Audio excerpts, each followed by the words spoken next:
Assalamualaikum warahmatullahi wabarakatuh. Berjumpa lagi kita tentunya dalam Enpol Show. Jadi pada kesempatan kali ini kita akan berbincang-bincang tentang hal-hal yang sifatnya urgen untuk dibicarakan dan diketahui oleh publik masyarakat luas pastinya. Dan pada kesempatan ini tematik yang kita angkat yaitu berkaitan dengan keterbukaan informasi publik. Nah, ini sangat penting dan begitu urgen untuk didiskusikan mengingat memang ini berkaitan dengan hajat hidup masyarakat banyak. Oleh karena itu sudah hadir bersama-sama dengan kita hari ini ada Bung Ahmad Priyatna. Jadi beliau ini sengaja diundang di Enpol Show karena memiliki kapasitas yang tidak bisa diragukan lagi untuk membahas isu-isu informasi keterbukaan publik. Jadi beliau ini merupakan koordinator Truth. Jadi Truth itu adalah Tangerang Public Transparency Watch. Ya, jadi yang konsen dalam hal-hal informasi publik tentunya. Dan juga sekaligus beliau juga merupakan sahabat seperjuangan saya di Fakultas Hukum Universitas Muhammadiyah Jakarta yang hari ini kita sedang sama-sama fight menjadi magister hukum tentunya. Ya, kita kembali barangkali itu sedikit pemuka dan mungkin Bung Nana bisa menceritakan aktivitasnya gitu sebelum kita mulai bincang-bincang panas tapi santai tentunya. Oke, Assalamualaikum warahmatullahi wabarakatuh. Terima kasih Bung Noval ya atas waktu dan kesempatannya karena telah diundang di Enpol Show. Wah, ini saya nunggu antrian nih. Nunggu antrian diundang sebenarnya dari kemarin nih. Aduh, saya pengen banget diundang dalam acara podcastnya. Makanya menjadi suatu kebanggaan tersendiri secara pribadi buat saya ketika diajak ngobrol di acara podcastnya punya Bung Noval dan kawan-kawan. Nah, selanjutnya ini saya maaf, jadi tadi bukan koordinator tapi wakil koordinator. Takut nanti koordinator Koordinator. Oh iya, wakil koordinator gitu. Jadi di Truth itu ada koordinator, wakil koordinator terkait masalah kebijakan strategis yang diambil terkait masalah bentuk pengawasan ya di lembaga yang kita miliki. Nah, selanjutnya terkait masalah aktivitas ya sama-sama kita tahu ya kita sering komunikasi ya Bang Noval. Ya, pertama jelas saya aktivitasnya kuliah ya sama kayak Bang Noval ya. Mungkin sekarang kita beda kelas. Dulu Kelas boleh beda tapi hati tetap sama. Alhamdulillah. Dan kelas ya karena beda pemfokusan penjurusan. Nah, selain kuliah juga saya aktif biasa di lembaga di Truth sendiri tadi ya sudah dijelaskan dan juga saya aktif ada juga di komunitas kemarin sempat aktif di komunitas TGC ya di Penabulu bantu-bantu advokasi terkait masalah pasien-pasien yang putus berobat ya kurang lebih aktivitas harian saya yang berkaitan dengan sosial gitu ya untuk pembukanya ya. Siap. Ya, jadi itu teman-teman Enpol Show itu profil singkat daripada beliau, daripada Bung Nana. Kalau teman-teman mungkin ingin lebih mengetahui beliau lagi ya bisa berkomentar di kolom chat dan kita bisa menghubungkan barangkali kan untuk berdiskusi apalah gitu. Instagram ya. Siap, nomor aja nomor saya marah nanti. Ya, jadi ini coba kita kembali kepada topik kita yang kita akan coba diskusikan. Jadi ini berkaitan dengan informasi publik kan. Jadi memang kalau dilihat di Indonesia hari ini keterbukaan transparansi informasi publik itu sampai hari-hari ini masih menjadi masalah. Baik dari tingkat-tingkat yang paling tingkat desa hingga ke tingkat apalagi juga yang tinggi tingkatannya. Padahal kan informasi publik ini sangat penting kan. Selain sebagai mengawal demokrasi juga bagaimana kemudian masyarakat bisa melihat bagaimana prospek perkembangan daripada wilayahnya masing-masing. Menurut Bung Nana ini sebenarnya daripada keterbukaan informasi publik ini sebenarnya apa sih yang harus diketahui oleh masyarakat? Jadi saya jawab terima kasih ya Noval. Jadi saya mau kasih catatan dan menggarisbawahi salah satu pilar demokrasi dan juga semangat dari gerakan anti korupsi itu salah satu aspeknya adalah keterbukaan atau transparansi. Ada banyak aspek lah di situ. Ini kan sejalan dengan semangat dari reformasi kita yang menginginkan bahwasanya bagaimana pemerintah yang dulu pada sebelum reformasi itu KKN ya praktek KKN begitu luar biasa. Karena banyak hal terkait masalah informasi ataupun kebijakan yang harusnya dipublikasi ke masyarakat sehingga masyarakat tahu dan bisa mengawasi, ini tertutup. Makanya muncul dorongan agar segala bentuk aktivitas ya program kebijakan dari pemerintah dari pusat maupun daerah itu harus dipublikasi agar masyarakat tahu apa yang dilakukan, apa yang dikerjakan.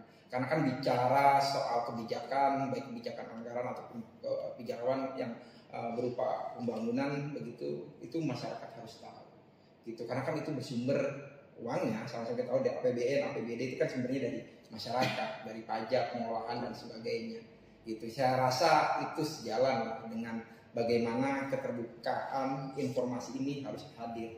Ya bicara soal sejarah prosesnya luar biasa panjang, bagaimana dulu para abang-abang kita, senior kita, aktivis itu memperjuangkan bagaimana harus dibentuk aturan ya atau harus dibentuk undang-undang terkait masalah keterbukaan informasi publik ya, dari zamannya Megawati terus zamannya Pak SBY. Sejauh ini sih kalau kita lihat memang ternyata walaupun sudah ada undang-undangnya, tapi ternyata juga masih ada birokrasi kita yang memang tidak terspasi dalam keterbukaan publik. Itu menurut Bung Nana seperti apa?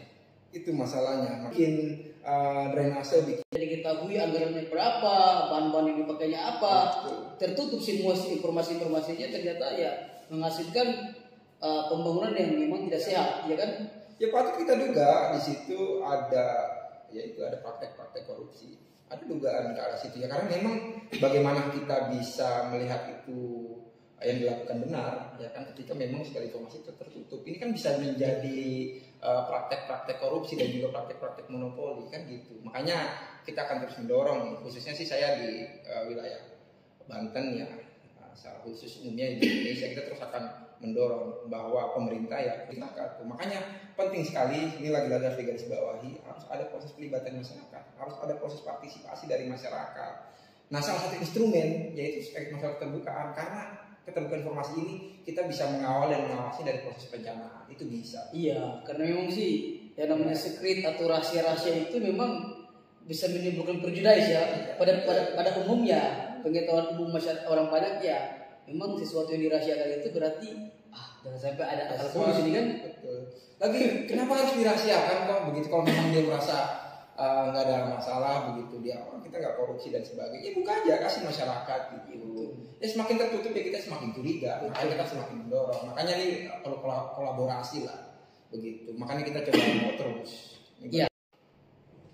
Nih Bung Nana, yang lebih menarik lagi untuk memang ini harus disampaikan kepada masyarakat banyak nih.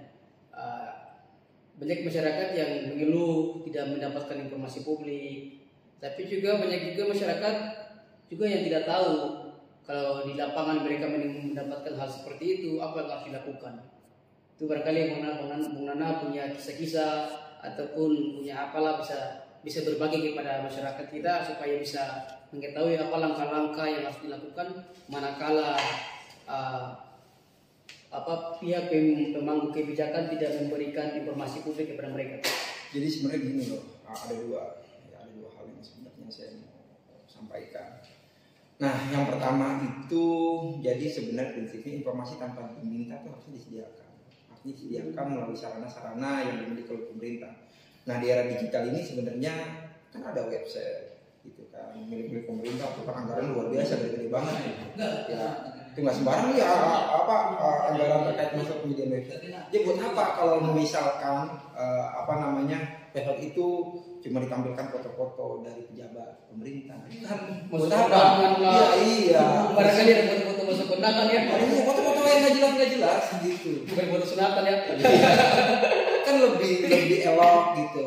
Ya kan yang diupload adalah informasi-informasi terkait masalah Pembangunan apa begitu. Terus terkait masalah APBN atau APBD misalkan kalau di level daerah, dokumen pelaksanaan anggaran, terus nama laporan pertanggungjawaban dari instansi apa nih, dinas apa, OPD apa begitu. Itu kan lebih baik. Nah, apalagi kalau kita bicara sekarang ya daya kritis masyarakat luar biasa tuh di era apa digitalisasi ini kan gitu. Kan jadi enak sama-sama kita bisa melihat dan memantau itu tuh maksud saya itu yang pertama. Jadi tanpa kita minta dia harus bisa melihat. Harusnya begitu. Iya, melalui sarana ini kita di website gitu kan. Nah selanjutnya yang kedua misalkan ketika dia mungkin lupa atau dia nggak ada waktu untuk mengupload dokumen itu karena kerjaan mereka kan sibuk kan. Ya kita harus husnuzon aja, terus bersangka baik. Ya mekanisme kita bisa mengajukan surat permohonan informasi. Misalkan ke instansi atau PD gitu. Berarti bisa mengajukan surat permohonan mendapatkan informasi publik. Iya, nanti kita misalkan kita ke dinas tenaga kerjaan gitu. Ya udah kita ajukan aja. Yang kita buat suratnya ada tuh dalam peraturan komisi informasi terkait masalah format penyusunan suratnya. Nanti kita datang, kita langsung diarahkan ke meja informasi. Itu meja informasi biasanya tuh di instansi itu ada nanti tanya mau apa, kita ngajuin mau minta informasi tentang ini. Itu pasti dikasih, harusnya dikasih.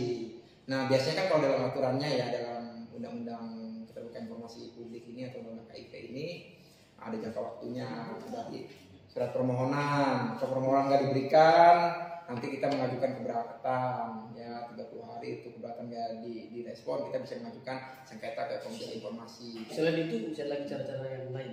Ya caranya ya itu dua cara tadi tuh sebenarnya ya yang pertama harusnya ada disediakan melalui website, yang kedua kita minta melalui surat permohonan informasi. Itu Bung Nana kalau misalnya masyarakat sudah melakukan dua langkah tadi tetapi tak kunjung juga mendapatkan informasi publik dari pemangku kebijakan, apakah tidak ada konsekuensi bagi pemangku kebijakan itu? Ya jadi gini, kalau kemarin sih di pengalaman saya dan juga dalam sudah pernah sempat ya Pak? Saya udah beberapa kali sebenarnya kalau terkait masalah informasi publik saya dari 2014 cukup lama juga ya memang.